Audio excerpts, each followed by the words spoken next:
Hello everyone. In this video, I will give you a full overview of the Ocean Swift Wavetable Creator.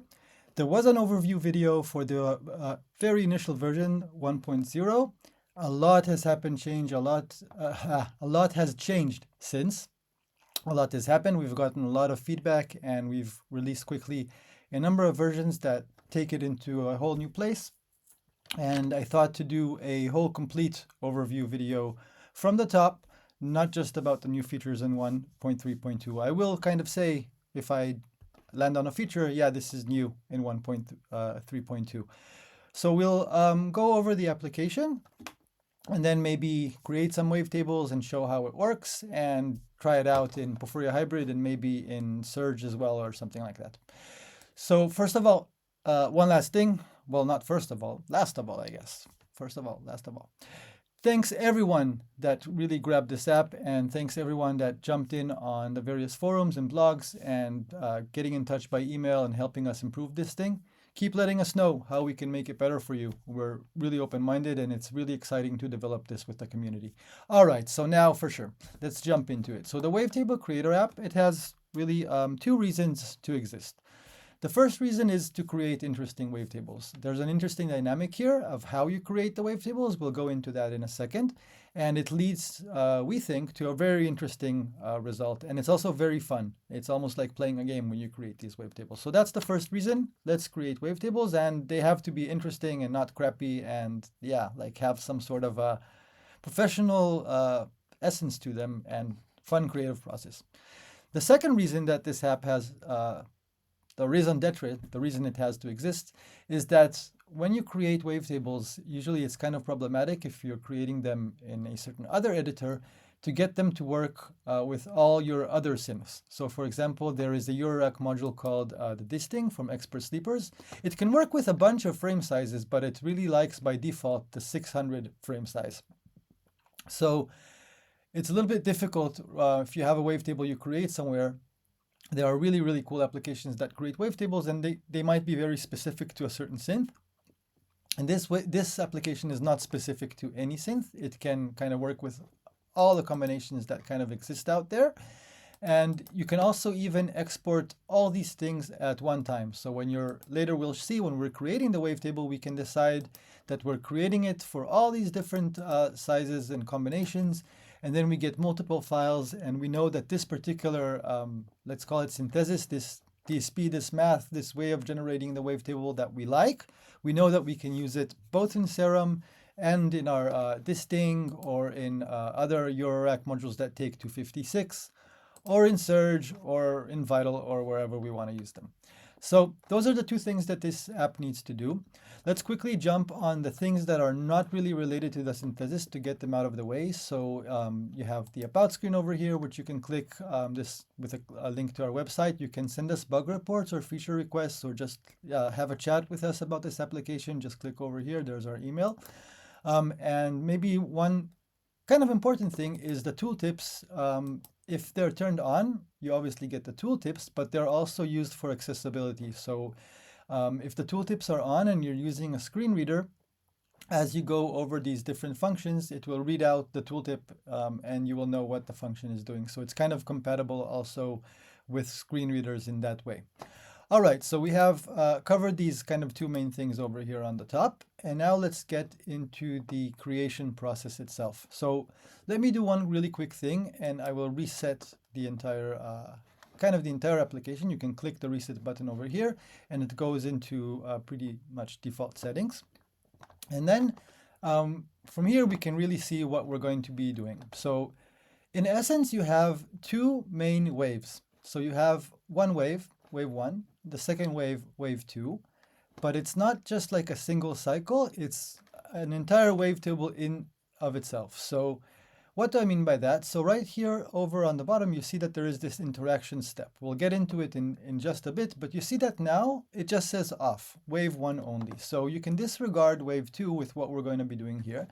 And how about we put this on a little bit less cycles so we can actually visualize better what we're doing. So right now we're on 16. Let's go to 5 for really quickly. You will see that the whole thing here is on a sine, and you will see 1 sine wave, 2 sine waves, 3 sine waves, 4, and the fifth. It's actually kind of cut off here. I think that's a little bit bug on our end. It's just a drawing. It's not really cut off, but there's a small little bug over here. Anyways, so you have these 5 frames and or 16 frame, or sorry, 5 cycles or 16 cycles or 100 cycles, etc. And as you see here, this first wavetable, you see that there's start, early, middle, late, and end, and then you have 2 shapers. Let's get into the shapers for a second. Now everything is on a sine wave, but what happens is this wave in of itself, it kind of flows from the start, from what you said over here on the very first drop down, to the end, but it's not just changing the shapes. So what do I mean by that? So if I now have a sine, if I go here and put it on a square, you will see that it's not exactly that it goes into a perfect square. Like it ends up somehow there in the middle, and then it's like shaped, as you can see, and it continues, and there continues to be shaping as it continues to go on, because those are actually fading into each other. So they're not switching, they're fading. So the sine slowly fades into this square, then this square slowly fades into the sine, but maybe this still has some influence, you know? So even with just going something like that, so let's say we have sine, square, sine, saw, sine. Very, very simple shapes, right? And we're even repeating the sine. So we basically have 3 sines and 2 squares, but everything is fading in and out of each other, and this is legitimately already a cool wavetable. So I can maybe even try it already.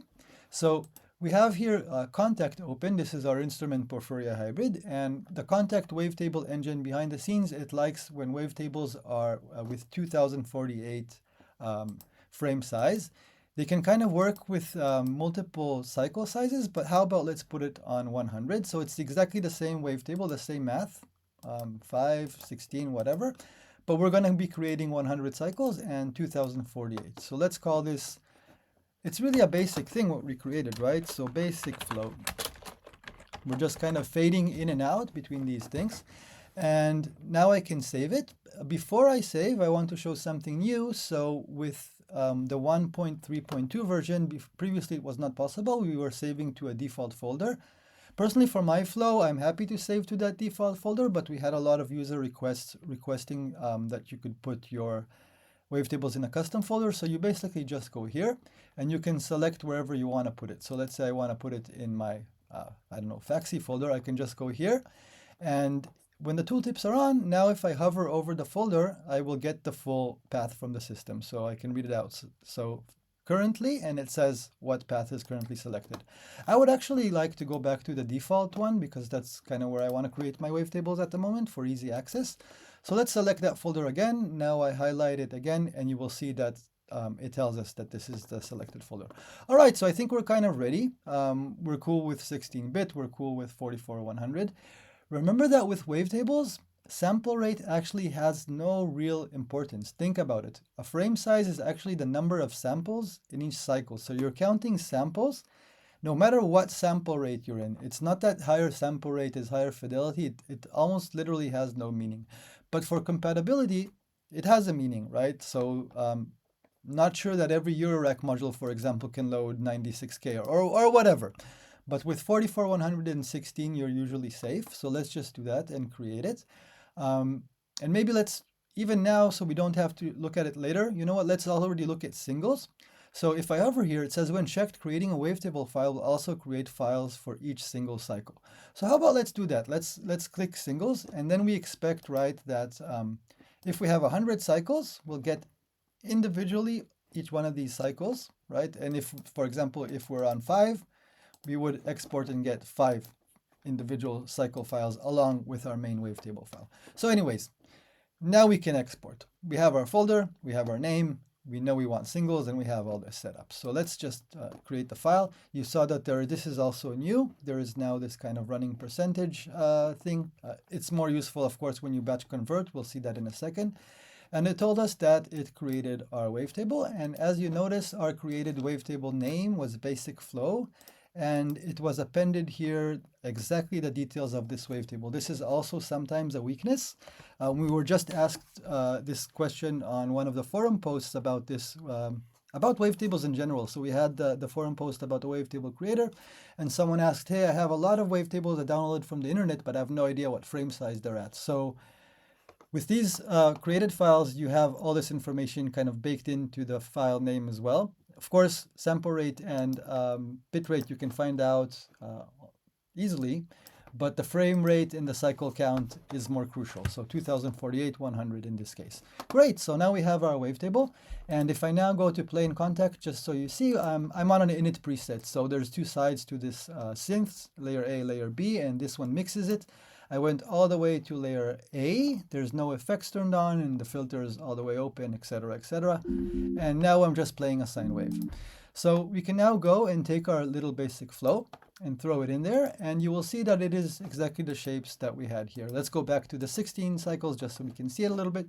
And if we start flowing, we see that it literally does that flow. And I told you, yeah, this is already a legitimate wavetable. Look at how it's already morphing through the shapes. And this is the thing, everyone. With wavetables, it's all in the morph. Like, that's the point. It's what makes it interesting.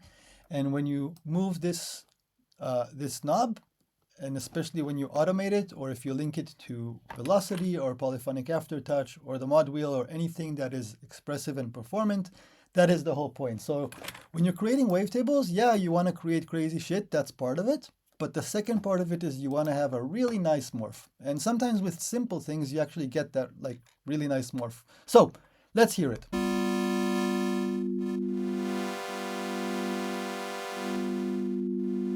It's even too morphy for my taste. Like, I like things where they're even a little bit sweeter.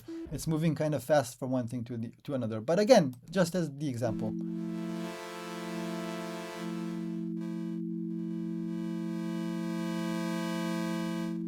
Great. So you see how this can you see how this basic thing works, right? So it's going from a sine to a square to a sine to a saw to a sine, and this whole shaping kind of happens because they're fading, and then like there's normalization and stuff going on in the middle that creates really these this flow of shapes in the end.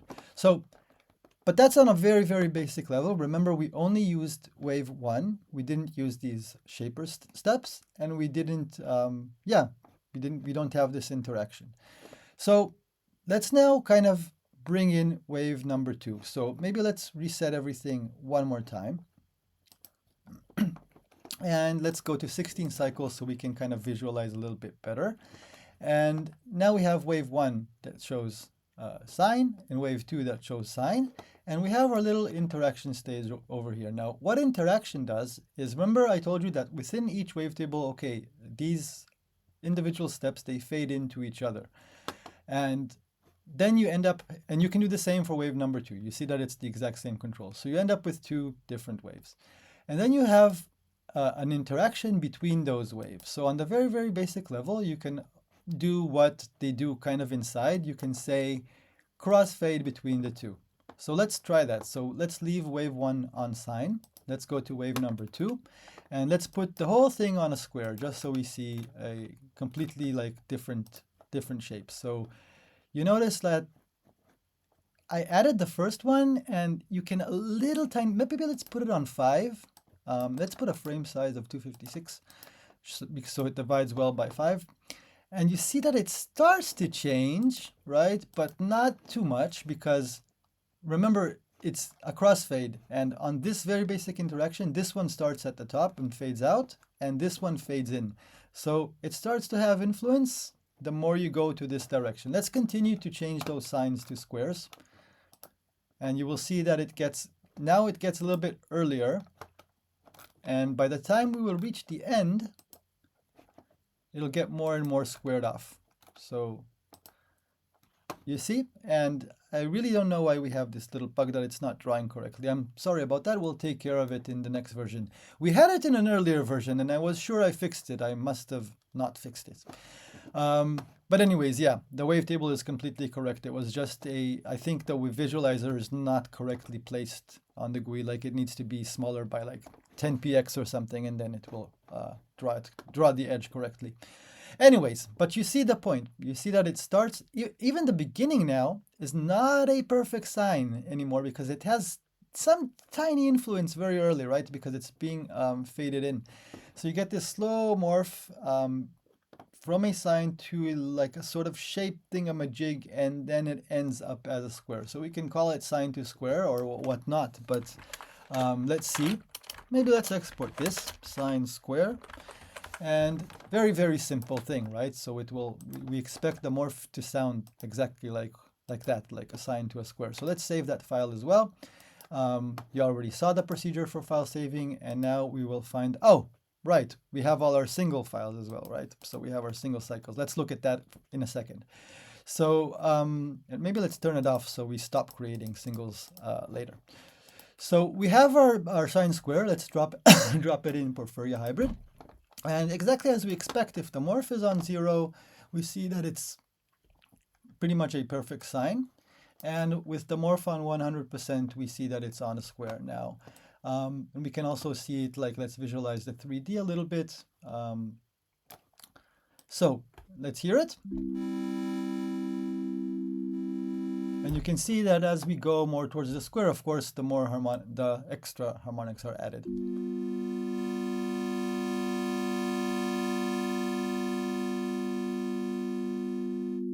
Great. Obviously, this is still very, very simple. We're just looking at examples. All we did was take very basic sine, very basic square, and crossfade between them. But what we can do is, before looking at the other interactions, let's quickly look at what other shapes we have here. So if you go, and this is, every dropdown is obviously the same, and you have a lot of shapes. This is not really like your basic sine square try. You have a lot of complex stuff. You have a lot of simple things, but you have a lot of complex things. Maybe let's reset everything once again, and we can look at some of the wavetables. Obviously, there's no real need to look at all of them because first of all, there's a lot. And I really think it's about exploration, you know, like simply explore these wavetables. But a lot of them are very cool. I really like all the little subtle FM ones. So you have in the sine, you have different sections. So in the sine section, you have the normal sine that we already looked at. But you have varying degrees of like FM on the sine. And then you have also, if we go back just to clean it up a little bit, you also have self FM where the sine is modulating itself. And this is a little bit of a different flavor, and look at the result is kind of cute. And then you have also, if we're staying, so you have a sine triangle, you have a sine square, and you have a double sine. Maybe, you know what, I wanted to show something else, but let's look at the double really quickly, because this is also interesting and helps you understand something about wavetables. So if we go back to this 16, now all of them are on sine right now, and a double sine, it's basically what it does is it takes whatever should have been placed in one cycle and places it in two. And that has literally the effect of doubling the frequency. So a double sine, if you sweep this wavetable now. So let's do something like this. Let's do sine, sine, and towards the middle, let's go to a double sine, and let's end on a sine. So what we expect to hear is that as we start to morph, the pitch is kind of going up, and at a certain point it really reaches the point where it's just fully an octave above, and then it goes back down because we're ending on the sine. So let's do sine double sine oct morph. I don't know, whatever. The name is the name. And remember, we need the 100 cycles for our particular testing case. So let's export that. Whoops, I don't want to change the folder. I want to export the file. And now we have singles turned off, right? So we won't have the individual cycles. We have just the basic wavetable that we wanted to export. So let's throw that in there quickly. And it's exactly as we expected. And as you noticed, this is actually very useful and sounds very cool. It's a really nice trick, I guess, with wavetables to do this kind of octaving up, because you know you're staying in pitch in this case, but you're adding a lot of flavor to the wavetable, and morphing it really kind of opens and closes it. This is really neat, a neat thing to do. So let's quickly just do the morph.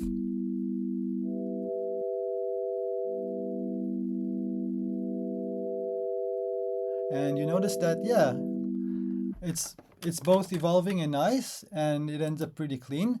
just to drive the point home about it being kind of evolving, let's just throw some really nasty delay and reverb on this thing and then sweep it.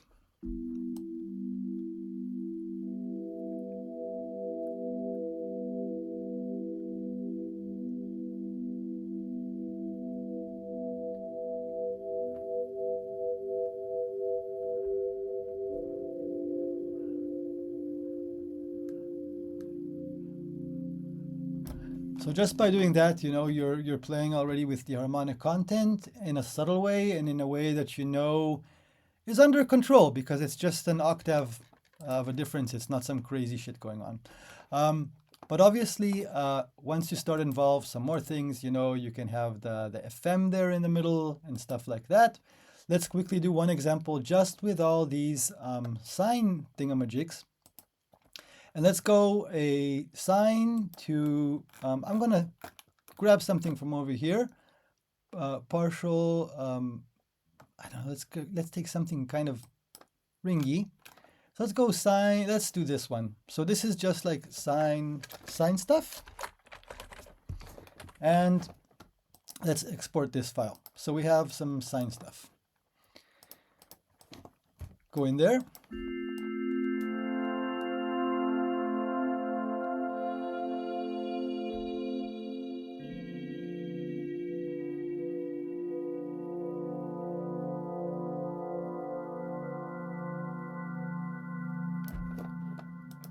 So super, super cool. Remember here, we're not even using wave number 2. We're on off. We have no interaction. We just kind of went, we had some fun with these sine waves. So anyways, I said I won't show every single wave shape. So like you have the sine, you have triangles, you have different kind of flavors of saws.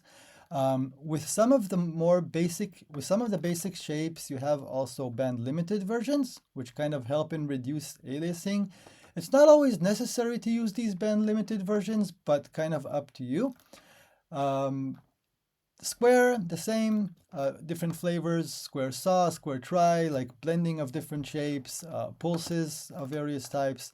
You also have noise. Now, obviously noise is a little bit, you have to kind of understand that it's gonna kind of create crazy shit, right? So just throwing noise into a wavetable oscillator, it will try to kind of make a wavetable out of it, but it has all these, like it's going to think it has all these tons of crazy harmonics. So just throwing like that noise on top, that is probably not what you want to do with noise. But what you can do with noise is you can use it in the different fades and things like that. And as long as it's not just full on playing that noise, you will get a sort of it's kind of FM-ish vibe or decimated vibe. You will get these cool artifacts that you can use the noise for. So I really encourage you to actually experiment with the noise. But other than that, you have a lot of harmonic stuff. You saw me before pick something from over here. So you have, for example, just pure partials. Here it's the first partial and the third partial, the first, the third, and the fifth. And by the way, you can read up on every single one of these in the manual. There's a lot of information. It just tells you what each one of these shapes does. And you have partial where the 8th partial is doing amplitude modulation to the first partial. You have basically 3 to 8 doing that, FM and AM. You have all these things that create random shapes. So the moment you click this on the fly, it creates a shape out of some particular math. Again, read the manual, what is actually behind each one of these like complex random shapes. You have some special shapes like an impulse and some other things. So you saw that we have tons of shapes and you saw that we can do all these cool things with each particular wavetable, and we looked at the fact that we can crossfade the wavetables. But how about we look now a little bit more at what you can do with the randomization features that we have in this application.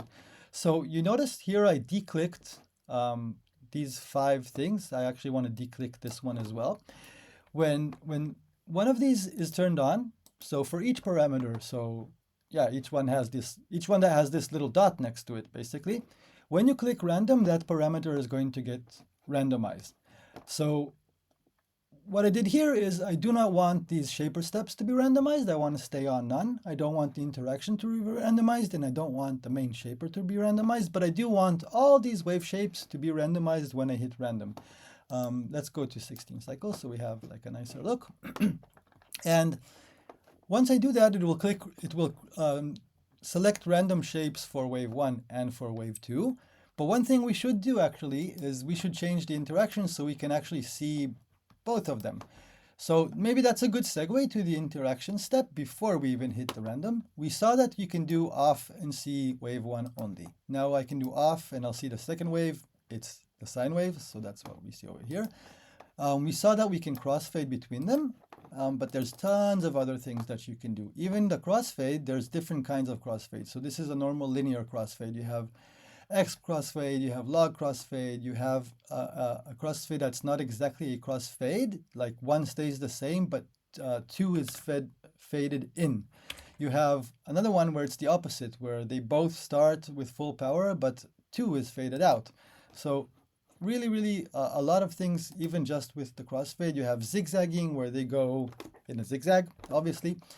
You have pure mixing, where there's no crossfading, they're just both mixed with each other. You have equal power mixing, you have mixing with more power to the first, you have a mix where the second wave is inverted, and then you have the more, some more special stuff. So it starts over here with modulation. You can ring modulate them with each other.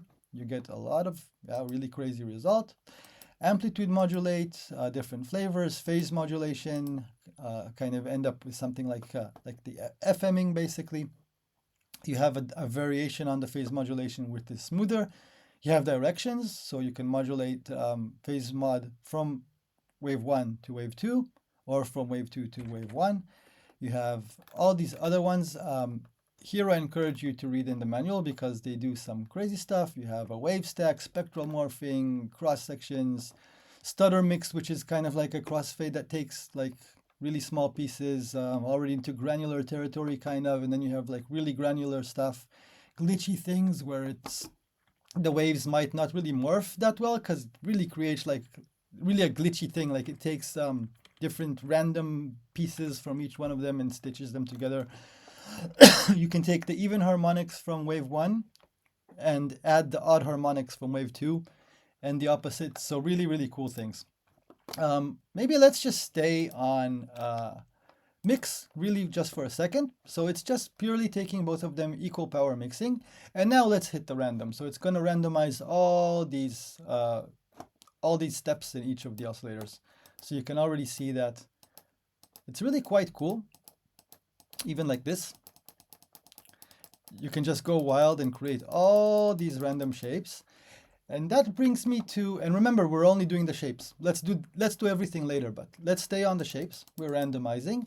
And that brings me to this whole batch creation thing that we can do with these wavetables. So let's imagine that you have, you know what, let's put the first oscillator, let's kind of reset just the first one and put it on sine. And let's kind of say we want to create something, right? So let's put the first one entirely on the sine wave. Let's keep it on mix so we have a kind of simple example that we can still follow along.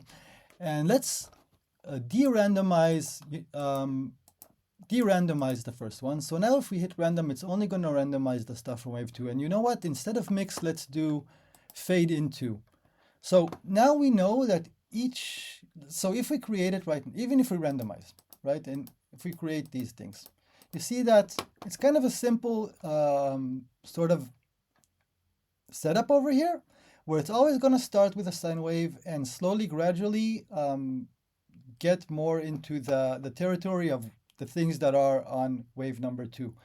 Now, obviously, more to the later things. So this try-saw in the beginning is not going to have a huge influence. You know what? Let's do it then this way. Let's do zigzag up to. So it's kind of going to go and zig and zag. And you see we have this crazy noise here. It's kind of really affecting this part of the wavetable. But anyways, now it's going to do this thing. And every time we hit random, it's going to kind of just do this step, right? So it's going to, we know what we're kind of under control, but also not, right? We're still randomizing this particular thing. So how about we like this setup? We want to have now a bunch of wavetables that's kind of use this logic, but we want to have a variations, and exactly as if we were now creating random and generating kind of something out of this thing. So what we can do, we can give this a name, and let's call it like sine, fade, zags, I don't know, whatever. And let's say now we want to do this again, we want 100 cycles, so we just move it to 100. And now we want a bunch of those. So we can create one by one and randomize and do all that. That's amazing as well. But we also have this option here where we can create a batch of wavetables with randomization. And what will happen here is I click it here and it says, okay, create how many wavetables? So I'm going to say 10 wavetables. I can give it a folder name. For the example, I won't give it a folder name, just so you see what happens by default. It's going to kind of create a default folder name. For me, when I'm kind of batch creating and doing a lot of this stuff, I usually don't create a folder. Maybe I rename it later or something. So it's kind of, you don't need to enter a folder. But if you want to, you can. Of course, it's going to be a subfolder of what you set in the main folder over here, right? Outside. This should be obvious. So anyways, now when I click OK, it's going to create those 10 wavetables. Remember, I told it to create 10. And with each one, it's going to first hit the random. It's going to randomize whatever is set to randomization, in our case, the wave shapes of wave number 2, and then it's going to create the wavetable. So we're going to end up with 10 variations, basically. And remember, we're not creating single files, and we're creating this cycle and frame size. So I'm going to hit OK. It's going to do that. Once it finishes doing that, it's going to tell us that it finished. We can go into the folder now, and now we should have this subfolder. And as you can see, it kind of kind of append some stuff here so that you know you have a unique folder name, basically the date and time, and you go inside, and when you create multiple frame sizes, you will see that there's extra folders here. But for our case, we have now our 10 different variations, and you can already see here that we already create this folder info.txt when we are batch creating. This helps tell Serum, if you're using Serum, that all these wavetables are this particular size that we created, 2048 times 100. So this folder should automatically work with Serum. Or if there's any other synth that knows to pull this in, folder info.txt, it will also work there. Anyways, now we have these 10 variations.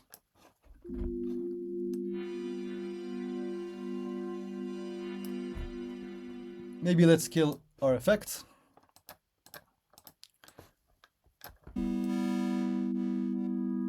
And again, of course, this is just a very basic example of the functionality, so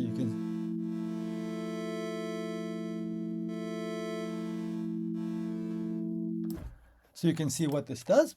And yeah, this kind of covers the whole batch creation process. You can create a ton of them. You can create your heart's content. You can create 1,000 if you want. But again, of course, it really depends on what you have set up here. How many are actually going to be interesting, right? Like, so for example, I don't know, if I set just the middle here to be randomized, there's a bunch of wave shapes. Maybe, yeah, probably if I'm going to create 10, they are going to be unique in some way. But if I create 1,000, maybe that's not enough, right? But you can, if you start adding things, literally you can create thousands before they kind of become redundant. It really depends what you're aiming for. You obviously don't have to use this batch creation or the randomization. You can create really, really precise and controlled wavetables, like, you know, kind of artistically and nitpickingly and creatively as you want them without using the randomization at all. Let's quickly now reset. We have a couple more things to look at. Again, the interactions, you know, I don't think we need to look at every one of them. Maybe before we finish, we'll have a quick look. But let's look at the shaper stages really quickly. So you see here that, yeah, now we're back to a reset kind of situation. And we're back to just having off and wave 1 only, and we're back to just having a sine wave. Now, each one of these waves has also its own shaper stage, and after they go through the interaction, there's also a main shaper stage. So all of these menus have the same options inside.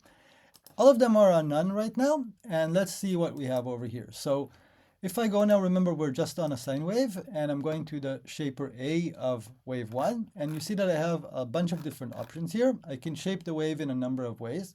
First off, I have a filter that is very, very simple. It's just meant to, it's kind of almost do the same job as band limiting. You can kind of kill frequencies above Nyquist or around Nyquist, or 1/2 or 1/4, depending on what you want to do. This can kind of help clean up your wavetables if you have a lot of like FM shapes and FM interactions. Maybe it's especially useful on the last shaper main stage. Again, it's up to you. You also don't necessarily have to clean up your wavetables. It really depends on what you do and the kind of sonic character you're going for and where you're going to use them. But the options are in here to kind of filter around that. You can do simple things like shift the phase.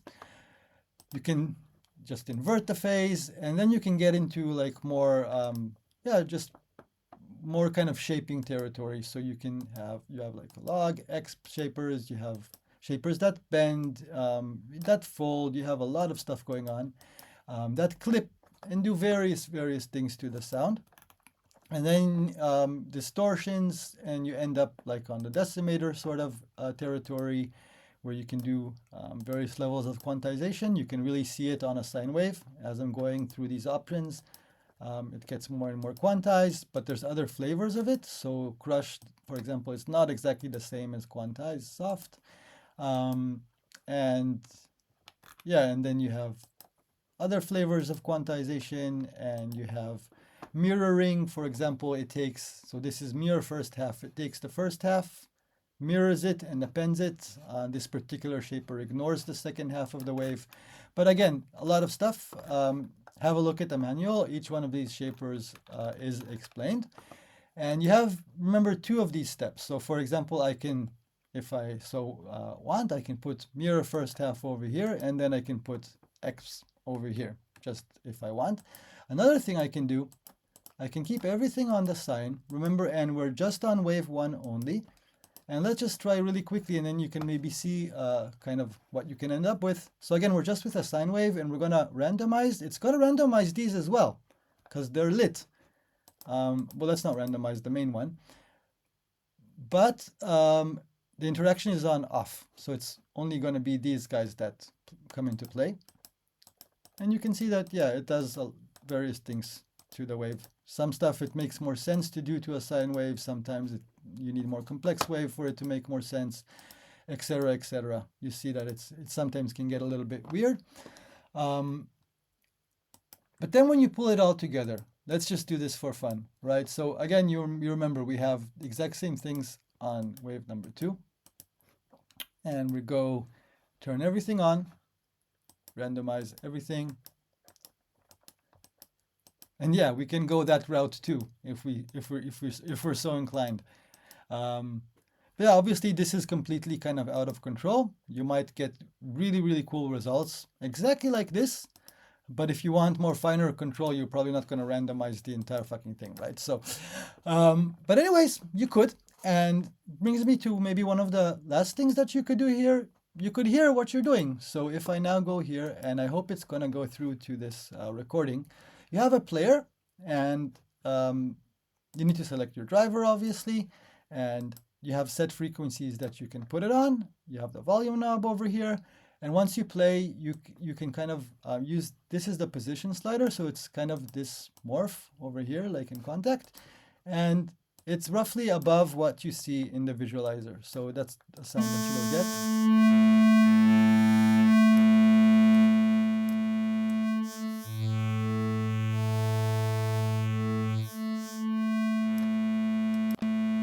Oops.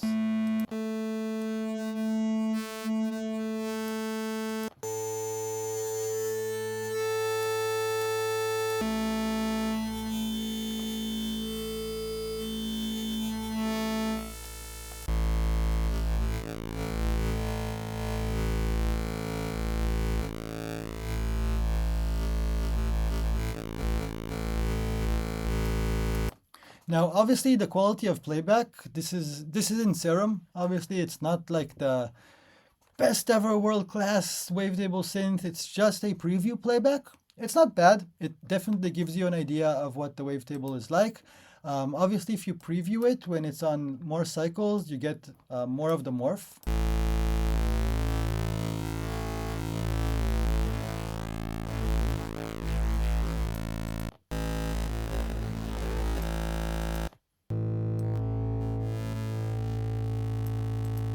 I guess these all sound a little bit similar because we just have plain crazy stuff going on everything. Brings me to another point. Like this, yeah, maybe it's interesting, but I like wavetables that are kind of detailed and intricate, where you do really, I mean, again, up to you, obviously, like this app can do both of these things. But I really like to kind of even start with sine waves, and then what we did before, you know, let it kind of really subtly evolve and change, maybe do some sweet interaction between the two.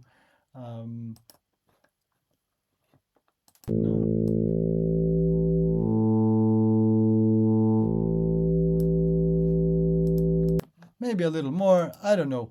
It really depends. Maybe randomize the second one. Again, the idea is, yeah, you see, like I'm doing this video and I should probably be ending the video, but you start to get creative, right? You're like, what if I do that? What if I try this? You listen to it, you export it, you try it in your synth.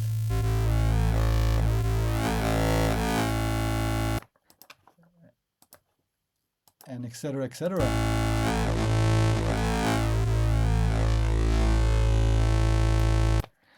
So this is the Wavetable Creator. Again, we saw now how you create the wavetables, how this particular flow. I know that there are apps where you can simply draw the wavetable and do all kind of like visual stuff with drawing. I have to be very, very honest. From my experience, it's fun and all. I'm not against. We also use other apps other than our app when we create wavetables. I think it's a great joy to experience different ways to do this. But I have to be honest, like the drawing, I'm not a huge fan, because you're drawing something and it's semi kind of random, and then the thing is kind of interpolating it. Here you have much more kind of scientific control, and it's a fun way to create wavetables like this, when you have these shapes flowing into each other and then the interaction. It's kind of it's enjoyable is what I want to say. It's controllable, but it's also uncontrollable with the random. Everything here, in my opinion, it kind of works, and you get really, really great results out of it. So that's about the creation. A few last words about the saving. Remember when I mentioned, okay, this thing can create wavetables for any synth you'd like, blah, blah, blah. It will work with all the different frame sizes and cycle counts, etc., etc. But you saw me really create frame size 2048 and cycle size 100 to work with Contact, right? And you will see now that if I go in Surge, I will take this thing over here, throw it in. If I right click, you see that it's actually seeing it correct, because Surge in particular knows how to work with files. As long as you set loop point inside, Surge will know the correct way to kind of load this file. So this is another thing we're doing. We're setting the loop point inside every one of these waves. But what if you weren't using Surge? What if you were using something else? What if you have a Eurorack module that really needs 256 and you're completely in love with this particular wavetable that you now exported? You loaded it in Surge, it works. You loaded it in Contact, it works. But now you want to take it to the Eurorack module that has 256. So one thing you could do obviously is go 256 and export it, close the app, live another day, right? And you have your wavetable in 256, and maybe you already did the 2048. A week later, you go and buy the Expert Sleepers disting, and you realize that if you don't want to mess up around with all their playlist files and stuff like that, you need that particular wavetable in 600. So kind of maybe too late-ish. We have another app, I'll do another video about it, that helps you with that case as well. But if you could, at that original point where you were having fun, you were in the moment, right? You're creating that wavetable in the moment, and you want to ensure that, yeah, I can use that wavetable in the future. It's just going to be there. I don't need to think about it ever again. You can quickly go to frame size, all sizes. You can go to cycles, all cycles, and you can go to bit depth, all bit depth. This will now, when you click to create, whether it's file or batch, and or singles, it will create every single one of these combinations. So every combination of frame size and cycle and bit depth. Oh, sample rate, we didn't do that because I think that's overkill. You can just work with 44-100. If you have some particular reason, I don't know. So anyways, let's try that. Let's do my awesome compat wave. So this particular wave, it's fucking awesome. It's compatible with everything. Let's try it with batch, and let's turn on singles. I might stop it in the middle because it's going to create a lot of files, but let's do that. So let's tell it to create 10. So, well, you know what? Let's do 5. So it's not like out of, like, you can create 1,000 now, and imagine it's 1,000 times all these things. So let's do 5. And let's give it the default folder. You see that even this, it takes a little bit because it's doing all these combinations, and we can go into our folder. And now if we head back, and what's the one we're creating right now? So it's this one. And you see that it created folders for every single cycle option inside. So let's go randomly to one of them. So the 16 cycle option, you see that it created a frame size folder for each one of them. And now if you go into the frame size, you see that it created a bit depth folder for each one. And that's all based on what we told it to do, right? So we said all. And now I go into the 16-bit folder, and there inside I have my wavetables, I have my folder info for Serum thingamajig, and remember we also said we told it to create the single files, the single cycles as well. So we also have every single cycle out of these. So in this case it's 16, right? 16 single cycles. But if we go now up the cycle counts and then go into one of the frame sizes, I don't know if it finished all this stuff, but if we go into one of them, yeah, one of them that it already did, now we expect to see 100 single cycles in the cycle folder, and we do have 100. So it really created everything. Obviously, only create everything if you need to create everything or if you want to create everything. There is another one small thing I want to show, other than just do purely everything, because this is really a lot of files that it's creating. And maybe it's really overkill for 99% of the people. You can also select modern, and then this will create not all cycles, but a combination of the most used modern ones. Look in the manual and you will see exactly which combinations it creates when it creates modern. We can try that with a single file. It'll be a little bit slower. So let's say modern compat wave. Yeah, let's do that. So let's be on modern, and then let's do just 16-bit. Let's just see what the modern frame sizes and cycles are, and let's not create single ones. And let's do it in the same location. And it says that it saved it for all these thingamajigs. Let's go, and we see here that it's true, right? So we said, so we have 256, 512, 1024, and 2048 for the frame sizes, and we have 64, 100. And 256 for the cycle counts when we do it on modern, basically. So that's mostly it. I hope I didn't miss anything. I mean, you can save and load presets. Maybe the last thing. You can overwrite the init presets. So if I go over here into the presets and have a look, you will see that there's an init preset over here. If you have some certain settings, like, you're always, so if I reset it right now, it resets to 2048 and 100. If you're kind of doing some sort of work and you always need it on all or whatever, any sort of kind of combination that you need, and you want to launch the app that way, prepare what you need and save. And instead of just saving an extra preset, just overwrite the init preset. The next time it will load, it will load with your preset. If you somehow want to restore it, just completely delete that preset from the system. It will launch, see that it doesn't have an init preset, use the default settings and create that init preset again for you. So you're all good in any case. So this is the Wavetable Creator app. We think it's really cool. We think it's really useful. It came out of a need internally at Ocean Swift. We had a lot of Python scripts over the years that we've been using for this. We've used other cool apps that we still very much enjoy using, but we kind of converged on this cool method to create wavetables. We've always wanted to create this application, and we're really happy to have done it. please let us know what else you need. What would make this even better for you? Do you want more wave shapes? Do you want more shapers or interactions? Do you need more particular frame sizes and cycles that we don't support yet? Do you need us to be able to export a certain format that we're not exporting at the moment? Just simply let us know. And we promise to take care of it. We love doing this. So, see you in our next videos. Have a good one. Happy wavetabling, everyone.